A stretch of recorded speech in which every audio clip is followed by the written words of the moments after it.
A'udzubillahi minasyaitonirrajim. Oh, sorry.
A'udzubillahi minasyaitonirrajim. Bismillahirrahmanirrahim.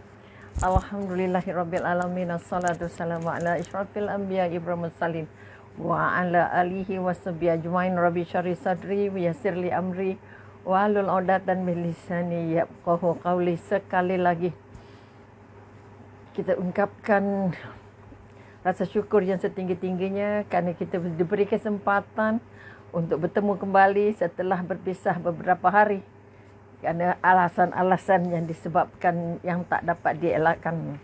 Jadi apa khabar semua ahli keluarga selamat petang, mudah-mudahan semuanya berada dalam keadaan dan di bawah lindungan Allah insya-Allah. Jadi sekali lagi terima kasih atas segala doanya sehingga Umi selamat menjalani ibadah umrah dan seterusnya, selamat menjalani kuarantin dan diberi Allah kekuatan untuk semua ujian-ujiannya diakhiri dengan negatif. Jadi bermakna hari ini merupakan hari pertama selesai kuarantin untuk orang-orang yang pergi ke luar negara. Jadi syukur alhamdulillah rizaknya semua dalam keadaan negatif. Jadi hari ini sudah mula boleh bersiaran insya-Allah. Mudah-mudahan Rejab yang sedang menanti atau Rejab yang sedang proses untuk berundur diri, Rejab yang akan berangkat meninggalkan kita tidak akan meninggalkan kekuatan, tidak akan menghilangkan kekuatan kita. Okay, ya Allah. Waalaikumsalam semua. Mudah-mudahan semuanya dalam keadaan baik. Setelah bercuti selama hampir 2 minggu lebih, jadi diharapkan kita hari ini tidak bercakap tentang kitab kita, kiamat kita bercakap tentang apa yang kita kata yang sudah berlalu, apa yang dinamakan apa yang peristiwa berlaku paling penting, cinta Allah paling besar yang dibuktikan kepada kita. Okey, insya-Allah mudah-mudahan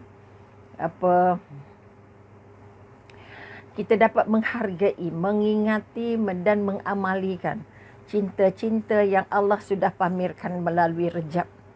Kita kata Rejab merupakan bulan yang kita kata di mana junjungan kita 27 Rejab diberikan Allah kesempatan untuk kita melihat bagaimana cintanya Allah kepada hamba-Nya, bagaimana santunan-santunan yang Allah paparkan dalam kehidupan kita sebagai hamba-Nya.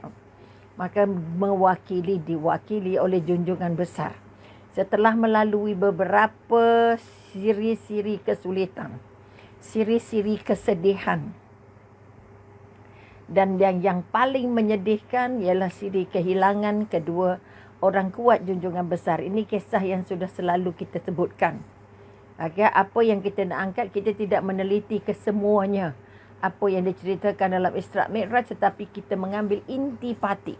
Maha suci Allah, surah Isra ayat 1, yang bermaksud Maha suci Allah yang menjalankan hamba-Nya. Yang menjalankan hamba-Nya. Umi selalu ulang bahawa Nabi Muhammad sudah diakui sebagai hamba atas segala kebaikan, atas segala tugas yang baginda lakukan. Baginda diakui sebagai hamba-Nya. Maka yang tinggal ialah kita, sama ada kita ini diakui atau tidak. sebagai hamba oleh Allah. Jadi sebagai orang yang sudah positif, orang yang sudah banyak menyebut nama Allah, sudah belajar mendekatkan diri kepada Allah, jangan berhenti doa, ya Allah, ya Tuhanku, terima aku sebagai hamba-Mu, ya Allah. Sebagaimana engkau mengakui junjungan besar Nabi Muhammad sallallahu alaihi wasallam sebagai utusan, sebagai hamba-Mu yang engkau catatkan dalam surah Isra ayat 1. Maha suci Allah yang menjalankan hamba-Nya. Umi tidak akan menghurai sepenuhnya apa itu Isra Mi'raj kerana sewajarnya kita sudah pun memahami apa itu Isra Mi'raj secara kasar, tetapi kita nak mengambil iktibar, mengambil ibrah, apa yang harus kita pegang setelah berlalunya Rejab. Di bulan Rejab kita sudah berdoa, ya Allah, ya Tuhan kami, ya Allah, ya Tuhan kami, berkati kami di bulan Rejab dan Syaban, dan sampaikan kami ke bulan Ramadan. Ini hajat kita. Hajat kita sebagai hamba, hajat kita sebagai pengikut Rasulullah. Maka kita ungkapkan Alhamdulillahirabbil alamin, kerana kita masih lagi kekal sebagai hamba Allah, dan juga kita ungkapkan Allahumma salli ala Sayyidina Muhammad, kerana kita sangat-sangat merindui dan ingin melengkapkan diri untuk layak diakui oleh Rasulullah dan diberikan syafaat. Ini kekuatan yang nak diangkat. Sebelum itu, terima kasih semua doanya. Dengan segala doa kalian, Umi selamat sampai, selamat menjalankan ibadah tanpa kesulitan dan diberikan kemudahan dalam setiap urusan. Ini merupakan keberkahan-keberkahan dari doa anak-anak sembang petang, insya-Allah. Jadi sekali lagi, segala salamnya sudah disampaikan, segala hajatnya sudah apa kita kata dikemukakan ke hadrat ilahi. Mudah-mudahan kita terus meyakini bahawa Allah sangat menyayangi kita. Meyakini sebagaimana Allah menyayangi Rasulullah, Allah menyayangi utusannya, Allah juga menyayangi hamba-Nya yang mencintai utusannya, yang mencintai Allah dan mencintai Rasulullah. Ini orang yang paling Allah cintai. Oleh itu sekali lagi, bulan Rejab merupakan cara Allah melambakkan atau cara Allah memperlihatkan bagaimana cintanya kepada utusannya, iaitu dengan mengangkat junjungan besar. Dimulakan dengan perjalanan daripada Masjidil Haram ke Masjidil Aqsa setelah melalui proses pembedahan hati. Ini kekuatan yang kita nak angkat untuk berjumpa Allah. Kita akan berjumpa Allah setiap kali dalam secara formalnya dalam solat 5 waktu, tak kira solat wajib, solat sunat, kita sedang berbuah dengan Allah. Bermakna kita menghadap Allah. Maka kekuatan yang nak dibangun untuk menghadap Allah, kita harus bersuci. Maka proses bersuci ini mesti diambil berat oleh setiap kita yang akan beribadah. Tak kira ibadahnya apa, ibadahnya solat ke, ibadahnya puasa ke, ibadahnya zakat ke, ibadah harian ke, pergi kerja ke, pergi berkebun ke, pergi buat apa pun, berniaga ke, tolong bangun balik keyakinan bahawa syarat bersuci itu sangat-sangat membantu. Syarat dirinya bersuci bermakna berada dalam keadaan beruduk. Itu pun kalau sekiranya bersucinya selesai. Maka kita kata kita nak bersuci yang sempurna itu menentukan uduk kita sempurna dan menentukan solat kita disokong penuh oleh Allah. Oleh itu sekali lagi, junjungan besar akan berangkat berjumpa Allah melalui Isra dan Mi'raj. Maka Jibril mensuci hatinya, membuang segala kekotoran yang boleh disinggahi oleh syaitan dan iblis. Oleh sebab itu kita nak mengambil iktibar dari peristiwa itu ke mana pun kita nak pergi.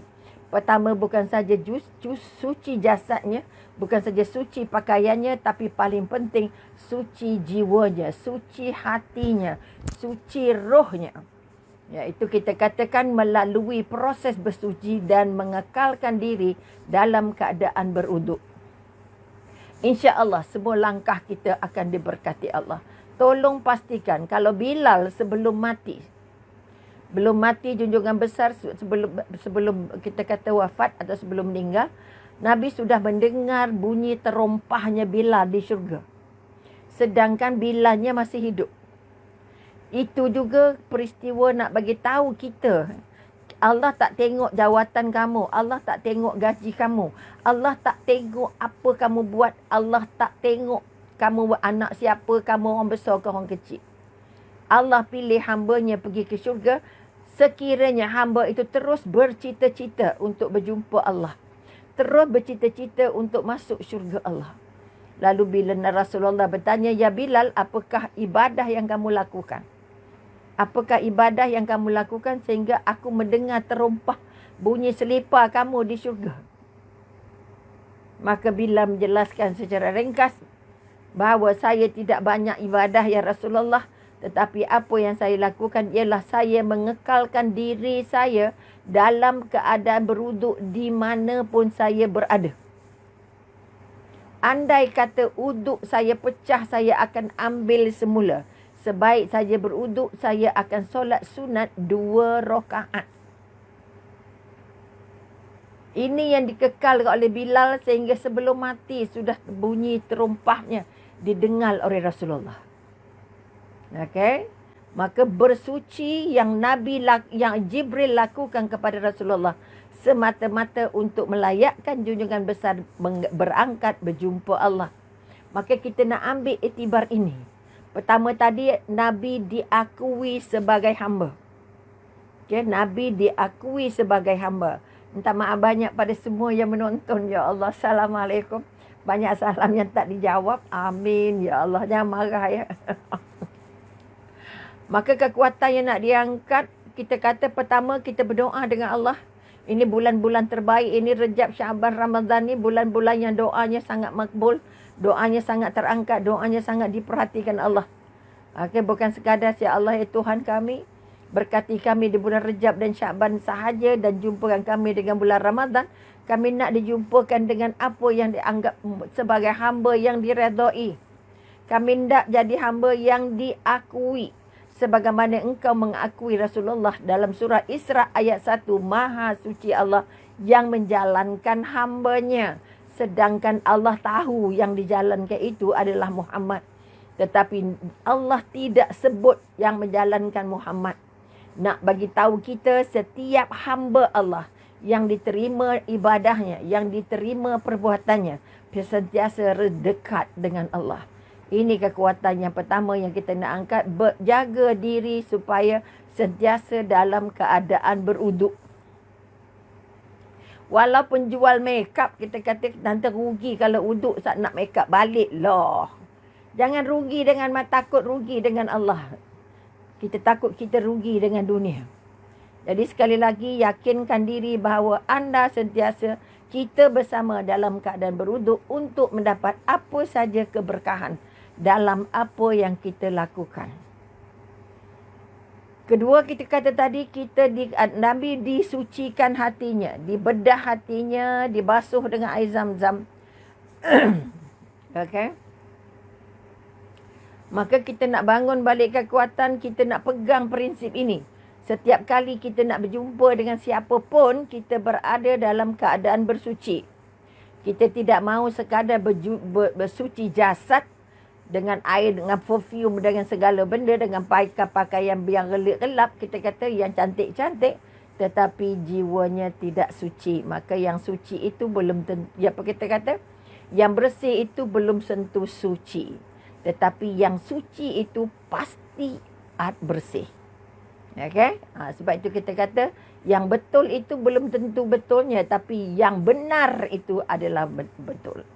Ya, kita kata dia tu baik. Baik tu betul.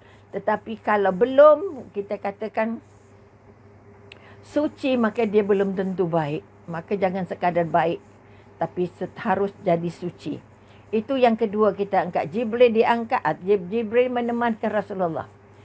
Jibril yang selama ini menjadi guru kepada Rasulullah di malam Isra Mi'raj 27 Ramadan, Jibril menjadi orang kanan, menjadi pengiring kepada utusan untuk menjawab semua persoalan, untuk menampaikan ataupun menjelaskan segala kemusykilan Rasulullah.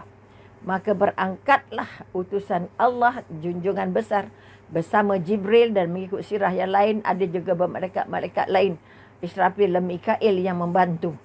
Naiknya burak. Kalau kita kata burak tu apa agaknya binatangnya? Burak itu kita katakan sebuah kenderaan yang kita kata sangat penting untuk kita jelaskan kepada anak-anak kita. Burak itu ialah binatang yang putih. Binatang warnanya putih, kemudian panjang. Dia saiznya lebih besar daripada kaldai. Okey, tetapi lebih kecil daripada bagal. Bagal ini adalah haiwan peranakan dari kuda dan kaldai. Okey. Burak memiliki 4 kaki. 4 kaki, okey. Burak itu dapat meloncat sejauh batas pandangan. Dia boleh meloncat sejauh pandangan kita. Okey. Kedua telinganya selalu bergerak. Okey. Jika menaiki gunung, kedua kakinya kaki belakangnya memanjang, dan jika menurun jurang, kedua kaki depannya memanjang. Kakinya boleh panjang pendek. Dia mempunyai 2 sayap, okey, pada kedua pahanya yang dapat membantu dan memperkuat kecepatannya.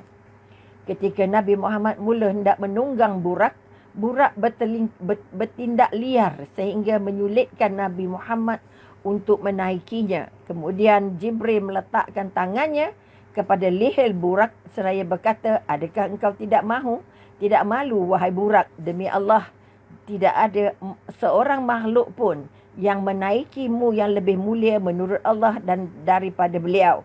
Maka malulah burak, lalu berbaring dan tenanglah sehingga Rasulullah dapat menaikinya dengan tenang. Ini cerita burak yang kita nak angkat. Kemudian kita katakan, terbanglah junjungan besar bersama Jibril melintasi dari Masjidil Haram ke Masjidil Aqsa, yang tujuan utamanya Allah nak menunjukkan kekuatan, keagungan, kehebatan Allah dalam bentuk mata kepala Rasulullah. Tidak sekadar bercerita tapi menatapnya. Sebab itu di kawasan yang dilintasi oleh Rasulullah dalam perjalanan ke Masjidil Aqsa adalah kawasan yang paling berkah. Kami berkahi kawasan itu. Sebab itu orang Israel, musuh Allah, bermati-matian untuk menawan Masjidil Aqsa dan seluruh kawasan Palestin, kerana kawasan itu telah dijanjikan Allah memiliki bumi yang paling berkah. Ini kekuatan yang kita nak angkat. Kenapa Israel bermati-matian berusaha untuk menawan Palestin yang sudah berpuluh-puluh tahun tapi masih belum mampu untuk berjaya. Kerana kawasan ini sudah dinyatakan dalam Al-Quran sangat-sangat berkah. Kemudian kita ambil kira dalam perjalanan itulah Nabi Muhammad dipaparkan dengan berbagai peristiwa, gambaran secara simbolik, gambaran-gambaran yang kadang-kala kita katakan sangat-sangat menakjubkan, sangat-sangat menghairankan. Maknanya Nabi Muhammad dapat melihat berbagai-bagai, berbagai pandangan. Kita ada orang yang berjuang, maknanya kita kata Nabi Muhammad setelah ditanya kepada malaikat tentang apa yang tercium dari Nabi, Nabi melintas kuburnya Masitah. Okey, kuburnya Masitah, tukang sikat Fir'aun yang kuburnya yang dikuburkan suami dia dan 3 anaknya. Melintas kawasan kubur yang sangat wangi. Maka ditanya Rasulullah, ini kita nak bagi tahu siapa yang berjuang kerana Allah walaupun matinya dalam keadaan pada kita secara zahirnya seksa, direbus dalam air periuk panas, tetapi Allah memberikan syurga kepada semua ahli keluarganya sehingga makamnya atau kuburnya wangi siapa saja yang melintasnya. Kemudian kita kata Allah paparkan semua yang patut Nabi tahu.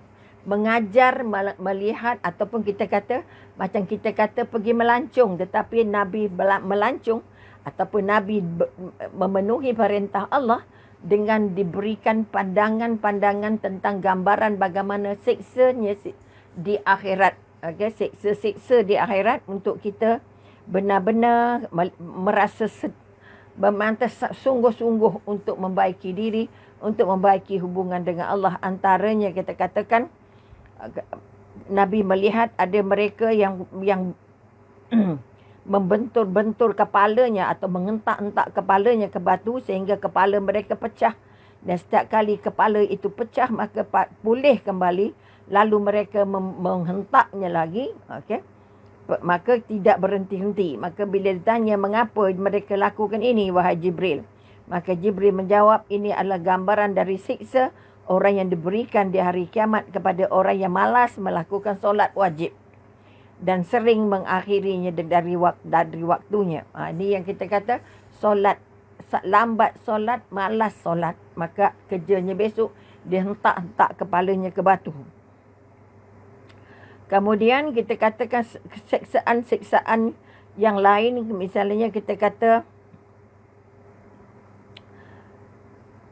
ada banyak lagi sebenarnya, tapi Umi tidak mengambil ini sebagai sebahagian daripada kekuatan. Tolong cari dalam kitab-kitab sebab banyak menguraikannya. Maka kita kata ada yang kita kaum yang menghadapi 2 potong daging, yang daging yang segar dan daging yang busuk, tetapi mereka makan daging yang busuk. Maka bila ditanya mengapa ini terjadi, mereka mendatangi, tujuannya ialah isteri yang halal, suami yang halal, tapi melakukan perzinaan, maka mereka akan makan daging yang busuk itu. Kemudian kita kata ada banyak lagi peristiwa. Umi nak mengangkat apa perintah. Kita tahu bahawa junjungan besar bersinggah di Masjid Al-Aqsa, dan di sana dia menjadi imam kepada semua 25 orang Nabi di Masjid Al-Aqsa, dan akhirnya berangkat Mi'raj di Mekah, kita kata naik ke langit.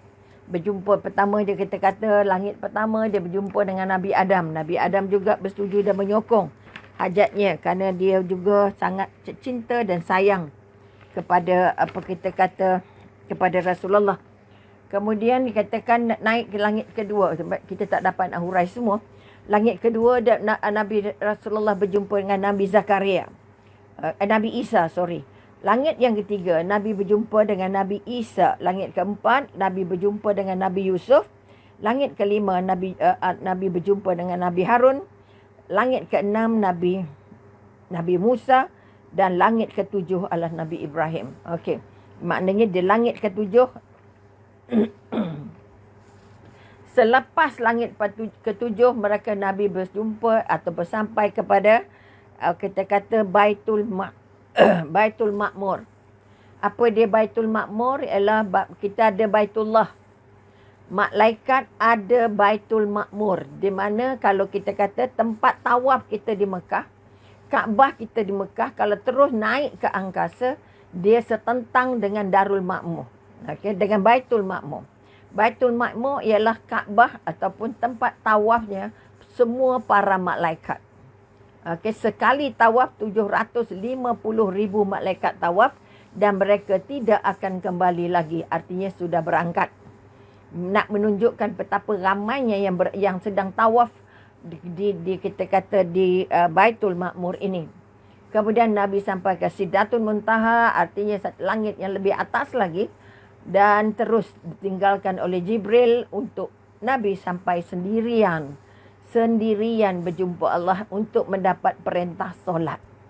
Kita juga semua tahu bahawa solat yang pertama perintah asalnya 50, tetapi bila dia berjumpa dengan Nabi Musa, walaupun Nabi apa kita kata Nabi Ibrahim di langit yang ketujuh, tetapi Nabi Ibrahim tak banyak komen, tak banyak tanya. Tapi sampai kepada Nabi Musa tanya apa yang kita kata diperintahkan.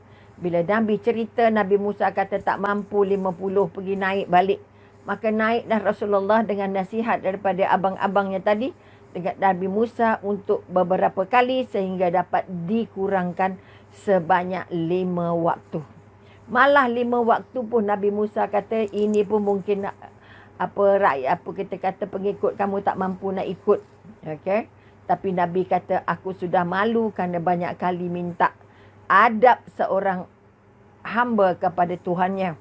Walaupun sudah diberi kemuliaan, namun dia masih juga punya rasa malu yang sangat tinggi untuk memohon secara berlebihan. Ini juga kita nak ambil iktibar.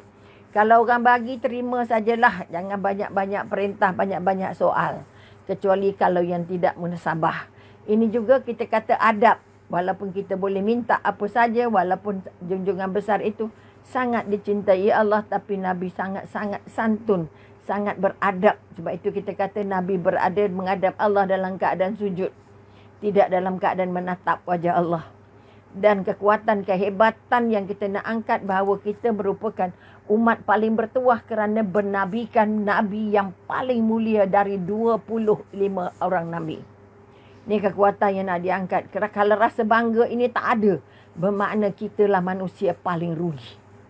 Kerana tidak ada Nabi yang diangkat semulia-mulianya. Sehingga untuk diberi perintah solat, kalau perintah-perintah lain, Allah perintahkan Jibril membisikkan kepada Rasulullah. Tetapi perintah solat, Allah panggil nabinya menghadap secara langsung. Ini kita nak ambil iktibar bahawa sesungguhnya perintah solat merupakan perintah paling besar dari Allah. Sebab itu ibadah solat merupakan ibadah yang pertama dinilai oleh Allah. Kalau solatnya selesai, insya-Allah pertimbangan-pertimbangan lainnya akan menjadi lebih mudah. Kalau solatnya sangkut, ini yang dia nak angkat. Perintah solat adalah perintah paling besar dari Allah. Sebab itu tidak menggunakan utusan. Nabi diangkat langsung untuk dapat perintah itu. Nak bagi tahu pada kita sebagai hamba, tolong hargai perintah ini. Tolong taat perintah ini. Tolong ikut perintah ini kerana perintah ini perintah paling besar. Siapa yang mencuaikan perintah ini bimbang takut nanti tak dapat jumpa Rasulullah. Bila solatnya sangkut, dia tidak lagi mahu, tidak akan diterima sebagai pengikut Rasulullah kecuali bertaubat. Sebab itu sekali lagi mari kita angkat bulan Rejab, bulan yang membantu kita untuk menyemak balik bagaimana keyakinan kita dengan ibadah solat. Bagaimana kekuatan kita dengan ibadah solat yang kita buat, cukupkah sejak ibadat solat wajib ataupun kita ikuti dengan solat-solat sunat.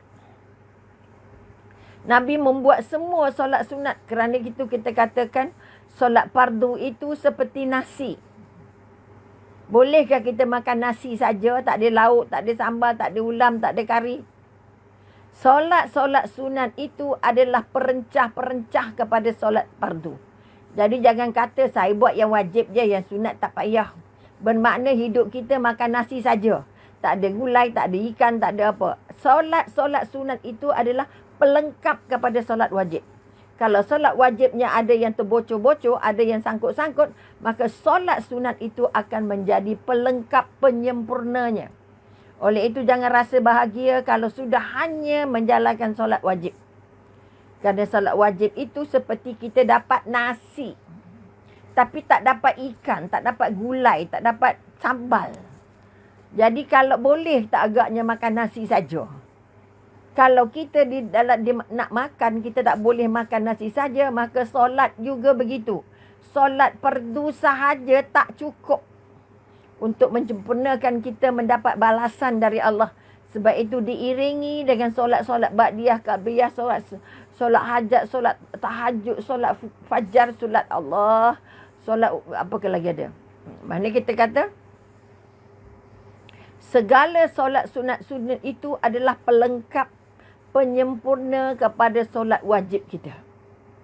Oleh itu jangan ambil mudah tak solat kata-kata ba'diyah, qabliyah yang Allah wajibkan pada setiap waktu solat fardu itu merupakan sangat penting, bukan sipi-sipi. Bukan buat bila sempat, kalau tak sempat tak buat. Jangan. Maka apa yang kita nak angkat sekarang ialah Rejab 27 Ramadan ini mengingatkan kita bahawa solat merupakan perintah paling penting dari semua perintah. Dari semua arahan. Kerana semua arahan lain itu disampaikan secara langsung oleh Jibril sebagai orang tengah. Tetapi perintah solat oleh kerana besarnya, oleh kerana agungnya, oleh kerana pentingnya, maka Allah tidak mahu menyampaikannya melalui Jibril, tetapi diangkat langsung Nabi Muhammadnya. Selain daripada untuk menunjukkan keagungan kehebatan Allah, supaya Nabi yang sedang berada dalam keadaan sedih mampu untuk bangun balik menjadi sebahagian daripada motivasi keyakinan Kerana Isra' Mi'raj merupakan satu dari proses cara Allah melawat hamba-Nya. Cara Allah menyampaikan kasih sayangnya.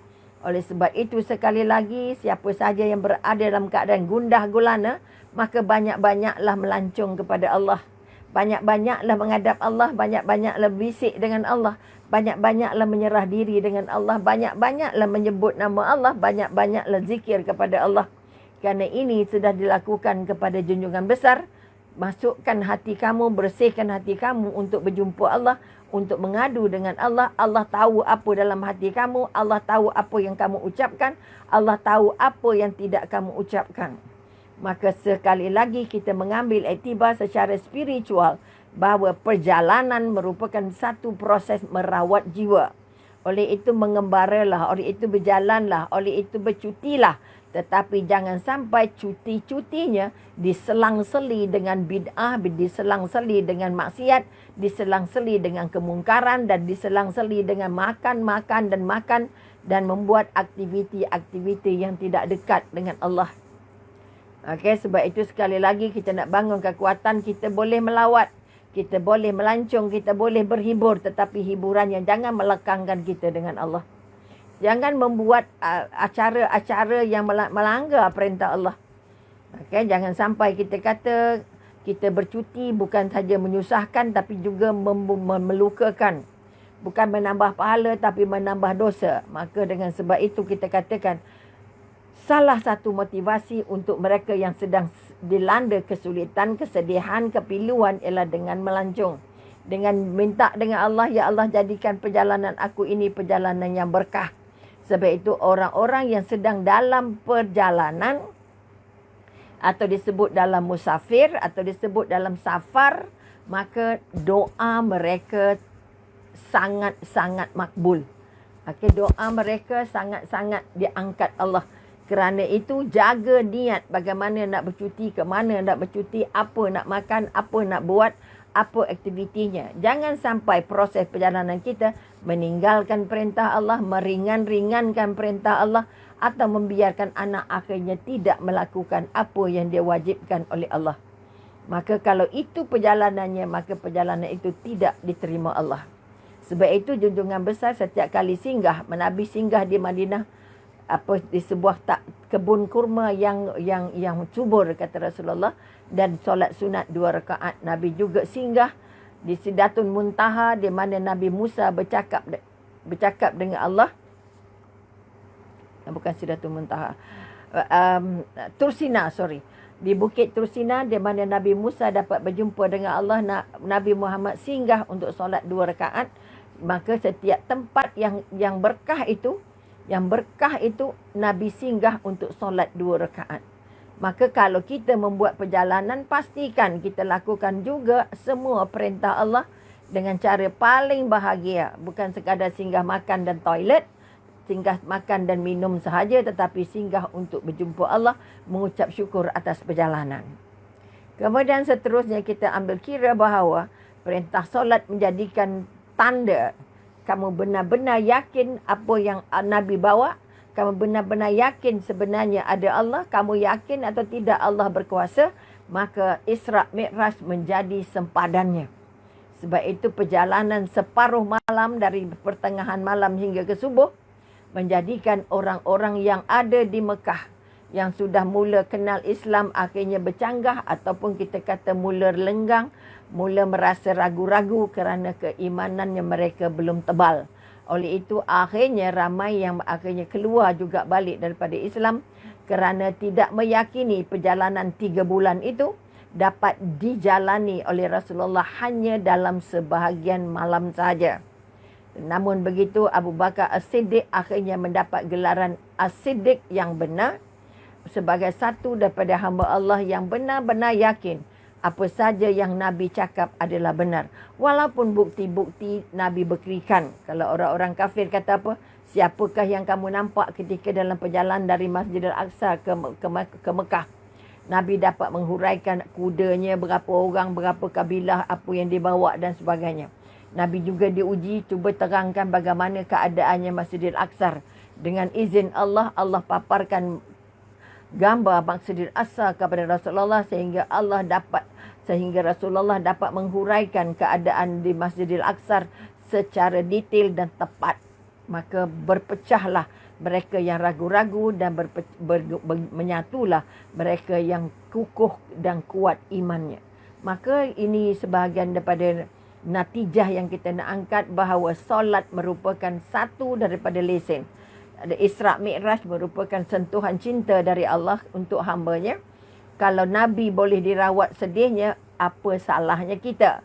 Kita juga berhak untuk layak dapat sentuhan Allah, merawat luka, bimbang, ragu-ragu dan kesulitan. Maka kekuatan yang nak diangkat dari Isra' Mi'raj ialah bagaimana Allah memberi sentuhan kepada hamba-Nya yang dalam keadaan gundah gulana, supaya dia merasa bahawa tidak ada yang sulit dalam hidup kalau Allah jadi orang tengahnya atau Allah menjadi penyelesaiannya. Maka apa iktibar yang kita nak angkat? Isra' Mi'raj mengajar kita untuk paling dekat dengan Allah, mengadu dengan Allah, menangis dengan Allah dalam apa saja masalah. Apa saja masalah. Sebab itu kita katakan kita perlu manusia dan kita perlu Allah. Tetapi kalau kita sentiasa mencari redha Allah tapi tidak mencari redha Allah, kita sentiasa mencari redha manusia dan tidak mencari redha Allah, kita akan menjadi lebih berat dan berat dan berat. Kerana kita tidak akan jumpa dengan redha manusia. Sebab manusia sangat sulit untuk memberi keredaan. Oleh itu penuhilah kehidupan kita bukan sekadar mencari redha manusia, tapi paling utama mencari redha Allah. Mencari redha, kalau kita mencari redha majikan, redha kawan-kawan, kita lah akhirnya berada dalam keadaan sengsara kerana memang tidak sulit, tidak mudah untuk dapat apa yang kita harapkan dari manusia selain apa yang dikurniakan oleh Allah. Maka sekali lagi terima kasih banyak atas kehadiran semua ahli keluarga Sembang Petang. Umi doakan semua ahli keluarga berada dalam keadaan dijaga Allah, dirahmati Allah dan diredai Allah. Semua yang dilakukan menjadi ibadah. Dan kebetulan kita akan melintas 3 bulan suci ini. Maka dari 3 bulan suci inilah kita membuat screening, membuat pembersihan, membuat apa kita katakan proses membersih jiwa. Okay? Proses membersih jiwa untuk memasuki bulan teragung yang namanya Ramadan. Maka latih diri dari sekarang dan latih ibadahnya, latih niatnya, latih zikirnya, latih doanya, supaya kita apa yang kita lalui di 3 bulan hebat ini merupakan satu daripada pintu masuk untuk kita benar-benar layak menjadikan Ramadan sebagai pintu syurga yang sedang kita tempah. Sebab nanti ada pintu yang dinamakan pintu solat, pintu Ramadan. Tetapi kalau 2 bulan ini kita masih gagal untuk melayakkan diri, merasa untuk diterima sebagai hamba Allah, kita masih merasa, kita masih terus, kita kata, maka kita akan terus merasa bahawa kita dalam serba sulit. Oleh itu yakinlah bahawa kita akan berjumpa bulan teragung. Allah akan bagi rezeki dalam bentuk umur, Allah bagi rezeki dalam bentuk kesihatan. Ini kekuatan doa yang kita nak angkat. Okay? Mudah-mudahan kekuatan-kekuatan ini akan menjadikan berramadan kita, Ramadan yang benar-benar kita bersedia, Ramadan yang benar-benar kita sudah menyelesaikan apa yang namanya syahadah, ya, keyakinan yang kukuh, kita sudah menyempurnakan semua ibadah solat. Maka kita layak untuk masuk ke bulan Ramadan dan diberikan pahala yang Allah janjikan yang tersimpan di bulan paling berkah ini. Jadi sekali lagi terima kasih diucapkan pada semua ahli keluarga Sembang Petang yang sudi bersama petang ini. Mudah-mudahan Isra' Mi'raj akan menjadi motivasi untuk kita tidak lagi cuai dengan apa namanya solat fardu dan solat sunat, dan kita merasa bahagia bahawa keadaan ataupun kita katakan pertemuan antara Allah dengan hamba-Nya berlaku diikat dengan perjanjian solat. Oleh itu kita kata sekali lagi, jangan pernah ada rasa letih, rasa lesu. Jangan sampai biarkan anak cucu kita tidak solat, kerana kita sudah meyakini, kita minta Allah rahmat berkati kami di bulan Ramadan, di bulan Rejab dan bulan Syakban. Kita hendak juga Ramadan kita diberkati sehingga ke akhir hayat, insya-Allah. Bukan sekadar dalam lingkungan bulan Ramadan, tapi 11 bulan yang seterusnya. Jadi sampai di sini dulu. Terima kasih pada yang memberi kesempatan, yang sempat berkesempatan. Mudah-mudahan Allah balas ke segala jasa kita di bulan Rejab ini, diganda-gandakan pahala kebaikan kita insya-Allah. 10 jari mi susun ampun dan maaf. Andai kata ada tak kena di mata dan di hati, yang cantik hadiah dari Allah, yang tak cantik atas kelemahan Umi sendiri. Jadi sekali lagi Umi doakan semua ahli keluarga Sembang Petang terus diberkati Allah dalam setiap usaha dan amal ibadah kita. Sekian, wabillahi taufiq wal hidayah. Wassalamualaikum warahmatullahi taala wabarakatuh. Jumpa lagi insya-Allah. Allahu akbar. Terima kasih sama-sama. InsyaAllah, insyaAllah. Okey, terima kasih sudi masuk balik, jumpa balik. Okey. Allahu akbar.